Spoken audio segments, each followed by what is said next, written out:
करके अपनी ताकत देते हैं, हम वोट दे करके विधायक और सांसद और सरकार बनाते हैं, वही लोग लूटते हैं।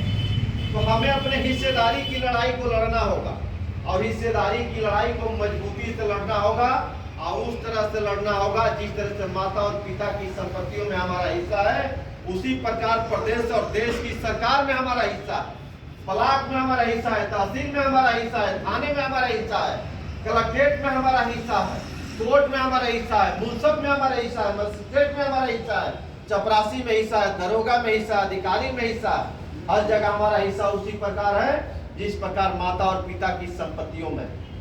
तो हमें उस तरह से लेना होगा। यदि आपके हिस्से को, यदि आपका भाई एक बीता अधिक जमीन लेता है, आप 100 नंबर बुलाते हैं, आप लेखपाल बुलाते हैं, कानूनगो बुलाते हैं, तहसीलदार बुलाते हैं, एसडीएम बुलाते हैं, थाने चले जाते हैं, तहसील चले जाते हैं, कोर्ट चले जाते हैं, हाई कोर्ट चले जाते हैं, किसके लिए? अपने हिस्से के लिए।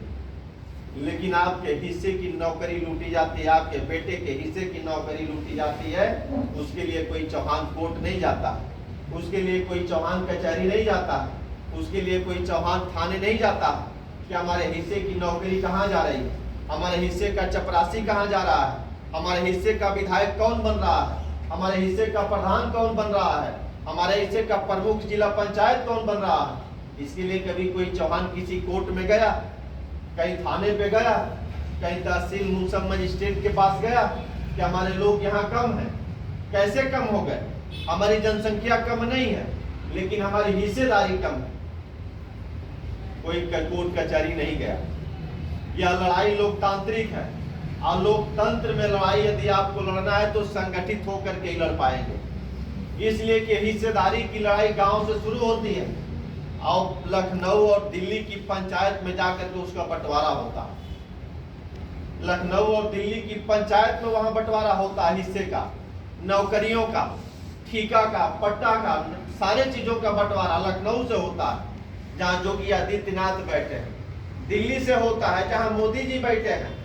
लेकिन वहां लखनऊ और दिल्ली में आपके लोग जब तक नहीं जाएंगे तब तक इसी तरह आपके हिस्से को लूटा जाता रहेगा। इसलिए लोकतंत्र में राजनीतिक रूप से हमें ताकतवर बनना होगा और अपनी लड़ाई को लड़ना होगा। जब तक हम अपनी लड़ाई को नहीं लड़ेंगे हमारा हिस्सा मिलने वाला नहीं है। इसलिए हमें संगठित होना होगा। यादव जी की तरह, चमार की तरह, राजभर की तरह, ठाकुर की तरह, ब्राह्मण की तरह बहुत सारे लोग अपने ही समाज के मान लिए हैं कि चौहान एक नहीं हो सकता, या मान करके बैठ गए। बहुत सारे लोग अपने समाज के कहते हैं कि हम लिख करके दे रहे हैं कि चौहान एक नहीं हो सकता। लेकिन मानने वाले लोगों से और लिख कर देने वाले लोगों से पूछा जा कि आप बताइए कि यादव एक कैसे हो गए, चमार एक कैसे हो गए, ठाकुर एक कैसे हो गए, ब्राह्मण एक कैसे हो गए, निषाद एक कैसे हो गए, पटेल एक कैसे हो गए, यादव एक कैसे हो गए, राजभर एक कैसे हो गए? उनके पास कोई जवाब है? नहीं।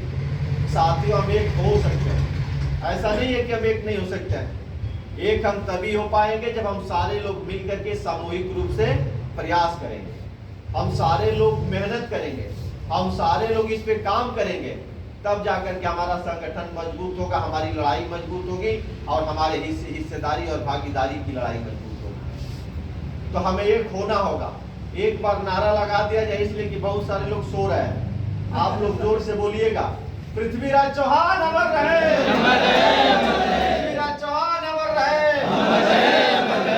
तो ये हिस्सेदारी की लड़ाई संगठन से शुरू होती है और संगठित जब हो जाएंगे तो आपकी हिस्सेदारी मिलने लगेगी। तो इसलिए हमें संगठित होना होगा, संकल्पित होना होगा कि हम यादव की तरह संगठित रहेंगे।